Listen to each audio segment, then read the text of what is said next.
Karimnagar municipal ఎన్నికల్లో BRS విజయం ఖాయమన్నారు రవీందర్ సింగ్. ప్రజలను ఓట్లు అడిగే హక్కు మనకే ఉంది అని పేర్కొన్నారు. కరీంనగర్ జిల్లాలో మాజీ మేయర్, రాష్ట్ర సివిల్ సప్లై కార్పొరేషన్ మాజీ చైర్మన్ సర్దార్ రవీందర్ సింగ్ మీడియా సమావేశాన్ని నిర్వహించారు.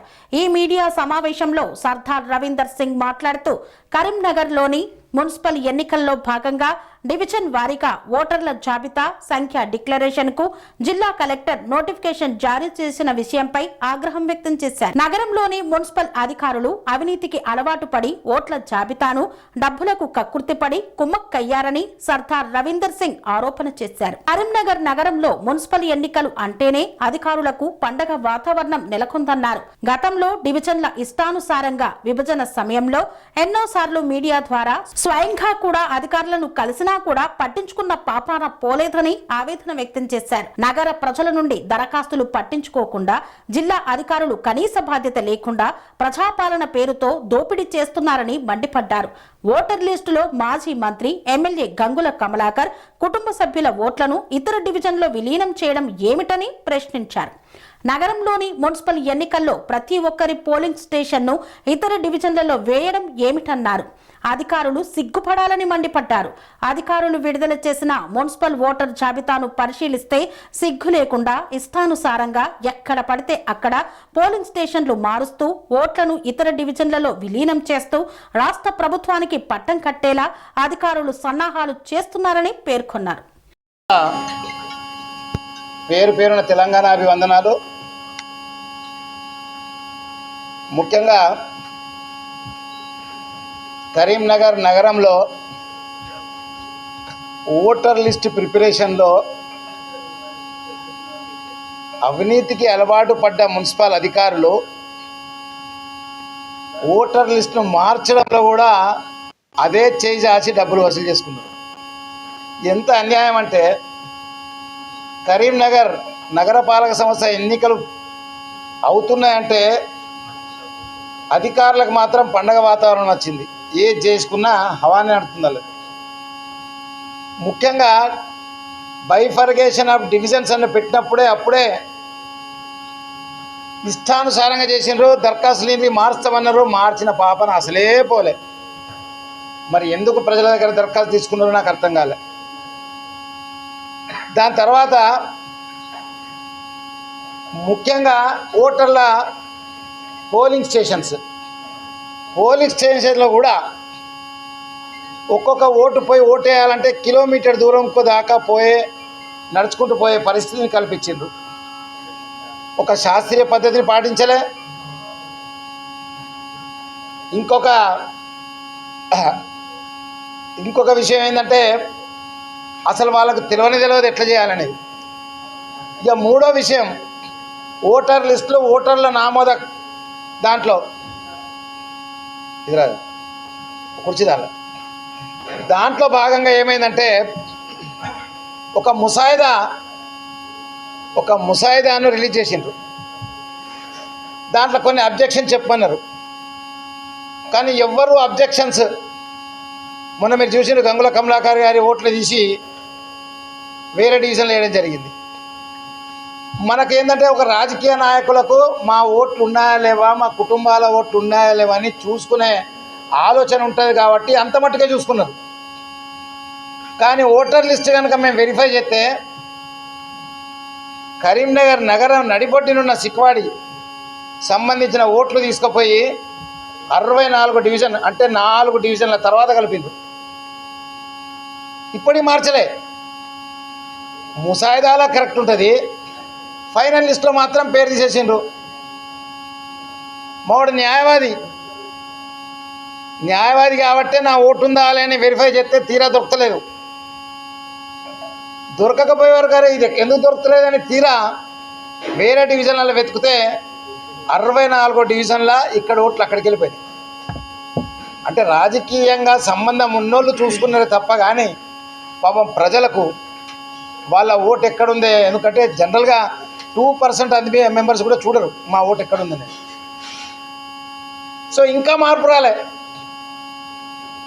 ఇప్పటిదాకా ఏసీపీఓ ఎవరు చూస్తున్నది, వాళ్ళ మీద యాక్షన్ లేదు. రాజ్యాంగ విరుద్ధంగా ఇవాళ అన్ని పేపర్లలో ప్రధానంగా వచ్చింది ఆర్టికల్ 32 గురించి. హక్కును మాత్రం దుర్వినియోగం చేస్తే ఊకోమని. మరి ఫండమెంటల్ రైట్స్లో భాగంగా 58కి సంబంధించిన ఓటర్లు పోయి 64 ఎత్తే పని ఎవరు కడగాలి? రిజర్వేషన్లు తారుమారైతాయి, రిజర్వేషన్లు మార్పు చేర్పులైతాయి. కాబట్టి కలెక్టర్ గారికి ఈరోజు దరఖాస్తు ఇప్పుడే ఇంత ప్రొద్దున ఇచ్చేసినాం. మేము ఎలక్షన్ కమిషనర్కి ఇస్తాం. మీరు కనుక ఈ 2 రోజుల్లో మార్చకపోతే తప్పనిసరిగా హైకోర్టును ఆశ్రయిస్తున్నాం. అంటే కరీంనగర్లో ఓటర్ లిస్ట్ ప్రిపరేషన్ కాదు, ఓటర్ లిస్టులను తొలగించే ప్రిపరేషన్ జరిగింది. ఎంత అన్యాయం ఇది! పాపం కమిషనర్ ఐఏఎస్ ఆఫీసర్, కలెక్టర్ గారు ఐఏఎస్ ఆఫీసర్, కానీ కిందోళ్ళు మాత్రం దుకాణం పెట్టుకున్నారు. ఓపెన్ దుకాణమే. నీకు ఎన్ని ఓట్లు కలపాలి, ఎటు కలపాలి చెప్పు, అంతే చాలు. ఇప్పుడు నా ఓటు ఇక్కడ ఉంటే ఈ వాడలో ఉండాలి కదా, పోయి మంకమ్మతో ఉంటే నేను ఓటింగ్ రోజు ఎందుకు పోతా? ఏం అవసరం నా వాడకి వేయకపోతే? సో ఈ రకంగా ఓటర్ల గందరగోళాన్ని ఇంకా మార్పు చేర్పు చేయలేదు. నాకు తెలిసి మాత్రం ఒక ఎమ్మెల్యే గారి ఓట్లను మాత్రం యథావిధిగా, ఎందుకంటే అసెంబ్లీ అనే ఎమ్మెల్యే కాబట్టి కొంచెం భయపడి మార్చలేని, మిగతా ప్రజలు ఎవరు కూడా మార్చలేదు. దయచేసి నేను ప్రజలందరికీ కూడా రిక్వెస్ట్ చేస్తున్నా, మీ ఓట్లను వెతుక్కోండి, ఉందా లేదా అని చూసుకోండి మీ ద్వారా. ఇంకొక విషయం, ఇక రెండవది, ఈ మధ్యకాలంలో కాంగ్రెస్ పార్టీ వాళ్ళు ఓట్లు అడుగుతాం, మేము గెలుస్తాం, మేము వస్తాం, జెండాను ఎగరేస్తున్నామని, ఇటు బీజేపీ వాళ్ళు ఇతవ జెండా ఎగురుతుందని. నేను ఈ 2 పార్టీలలో మొదటగా కాంగ్రెస్ పార్టీని అడుగుతున్నా. రేవంత్ రెడ్డి గారు ముఖ్యమంత్రి అయినాక 2 హామీలు, నా నగరపాలక సంస్థకు సంబంధించిన హామీలు అంట నేను. ఒకటి, ప్రతి మహిళకు 2,500 రూపాయలు ఇస్తా అన్నాడు. వృద్ధులకు 2,000 నుంచి 4,000 చేస్తా అన్నాడు. ఈ 2 ముందుగా చెయ్యి. ఎందుకేయాలి నీ కోటు? మహిళలు అత్యధిక శాతం మహిళలు ఉన్న నియోజకవర్గం కరీంనగర్. కార్పొరేషన్లోనే మహిళలు ఎక్కువ ఉన్నారు. మరి మహిళలు ఓట్లు ఎత్తారా నీకు? ఏ ముఖం చూసుకొని నీకు ఓటేయాలి? ఈ నగరానికి, జిల్లాకు ఏం చేసిండ్రు మీరు?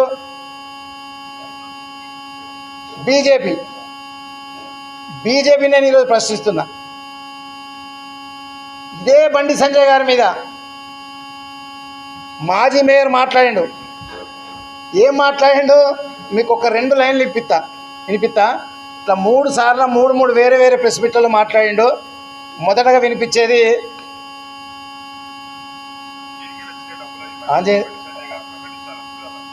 బండి సంజయ్ డబ్బులు ప్రకటించాలట.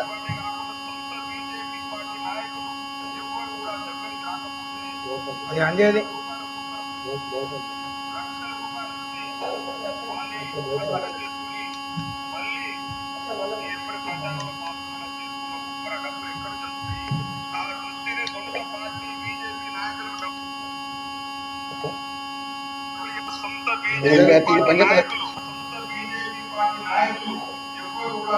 రాకపోతే లక్షల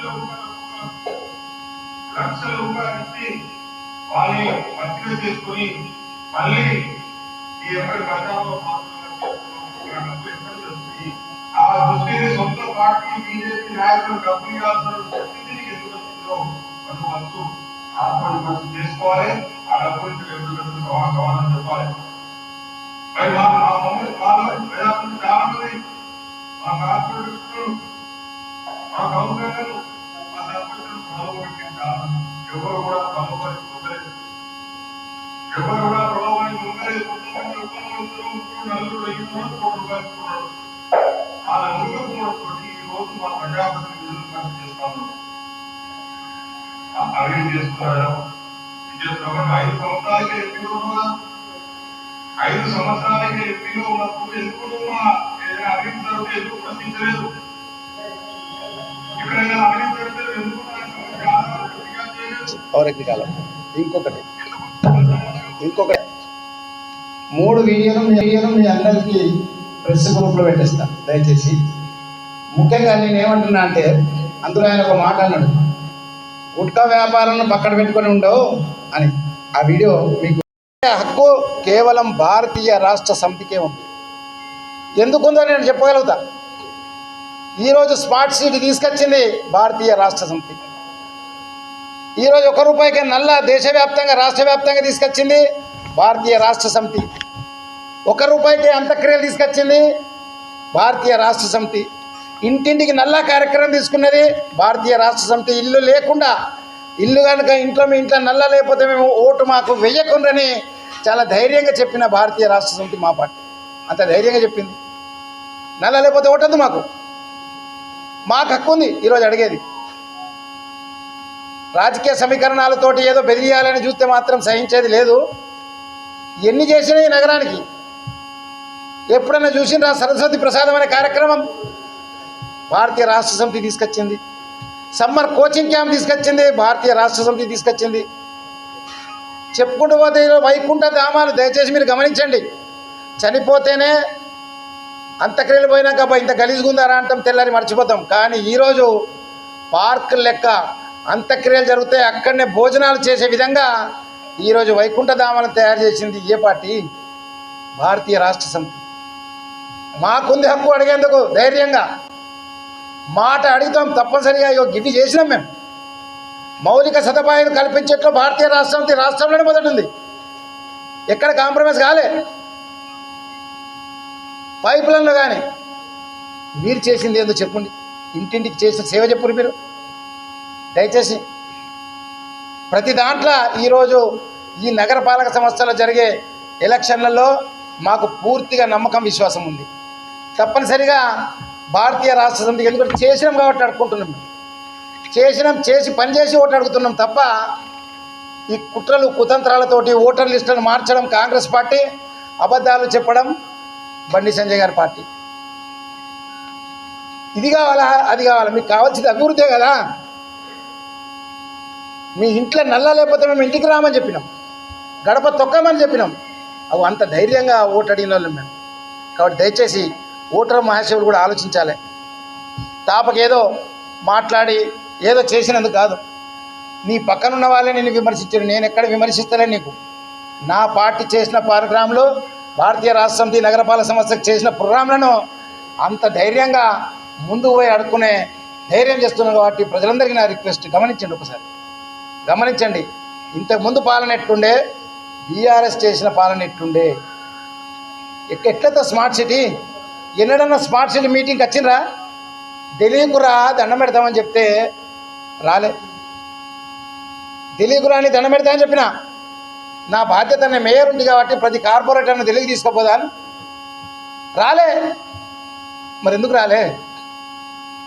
గవర్నర్ దగ్గర పోదానని చెప్పిన రాలే, పోయొచ్చినాను. 365 రోజుల్లో 100 సార్లు 100 రోజులు నేను ఢిల్లీకి పోతూనే ఉంటుంది. నాకు పత్రికా మిత్రులు చాలాసార్లు చెప్పారు, ఏం పని లేదానే అక్కడ ఇక్కడ అని.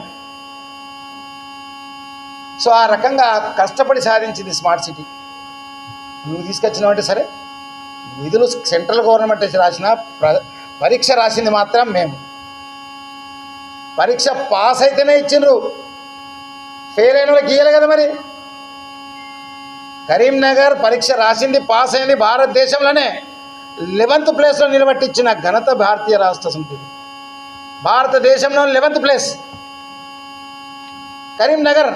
మొత్తం ఎన్ని కార్పొరేషన్లు ఉన్నాయో, ఎన్ని మున్సిపాలిటీలు ఉన్నాయో అన్నిటిని లెక్క పెట్టుకుంటే ఈ దేశంలోనే 11వ స్థానంలో తీసుకొచ్చిన ఘనత బీఆర్ఎస్ది.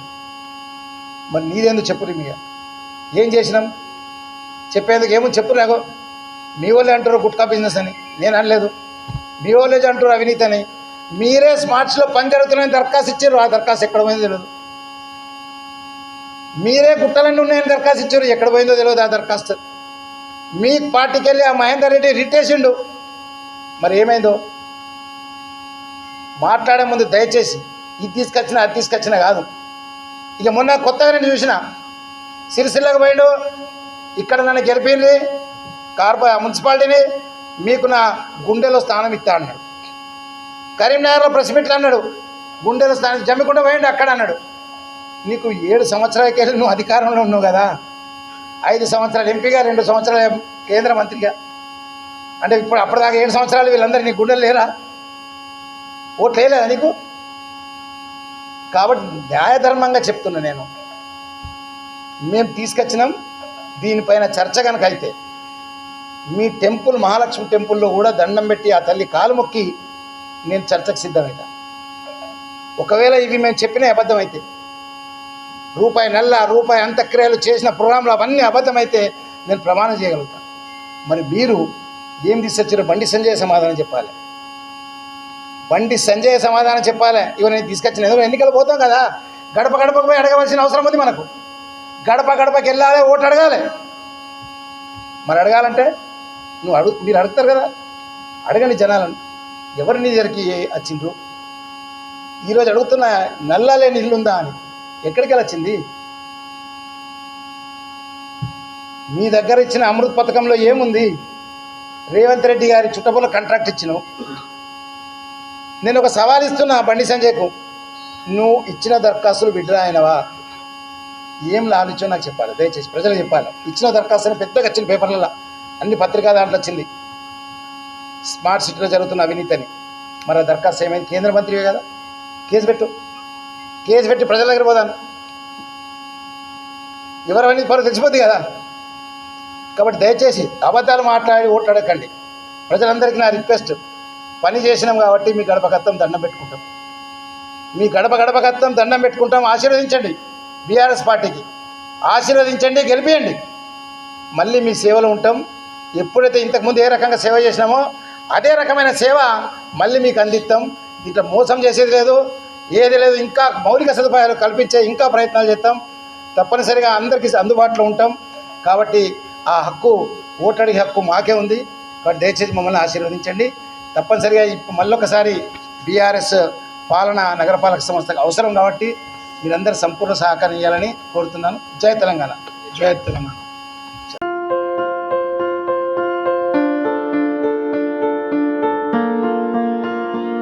సంస్కృతి, సంప్రదాయం, ప్రేమ, ఆప్యాయత, రాజసం ఉట్టిపడే వేడుకలకు అనువైన ప్రదేశం ఎంఎల్ఎన్ కన్వెన్షన్ హాల్. కని విని ఎరుగని రీతిలో జరిగే మీ ఇంటి కళ్యాణ వైభోగానికి అందమైన కళ్యాణ వేదిక MLN convention hall. MLN convention hall ప్రత్యేకతలు: సువిశాలమైన wedding halls, centralise AC banquet hall మరియు విశాలమైన డైనింగ్ హాల్, వధువరుల కోసం ప్రత్యేక ఏసీ మరియు నాన్ ఏసీ గదులు, నక్షత్రాల వెలుగులో పచ్చని పచ్చికపై పార్టీల కోసం అనువైన గార్డెన్. ఎంఎల్ఎన్ కన్వెన్షన్ లో సీసీటీవీ పర్యవేక్షణతో పూర్తి భద్రత, 2000 వాహనాలు పార్కు చేసేందుకు సువిశాల పార్కింగ్ సౌకర్యం. మీ ఇంట జరిగే అన్ని శుభకార్యాలకు, పెళ్లి, reception, engagement, birthdays, get together, corporate events, ఏ ఇతర శుభకార్యాలకైనా అందమైన వేదిక ఎంఎల్ఎన్ కన్వెన్షన్ హాల్. బుకింగ్ కోసం సంప్రదించండి 7550438888 మరియు 7550428888. మా అడ్రస్ చీర్యాల లక్ష్మీ నరసింహస్వామి దేవాలయం ప్రక్కన, near outer ring road, Keesara junction, Cheeryal గ్రామం, మేడ్చల్ జిల్లా.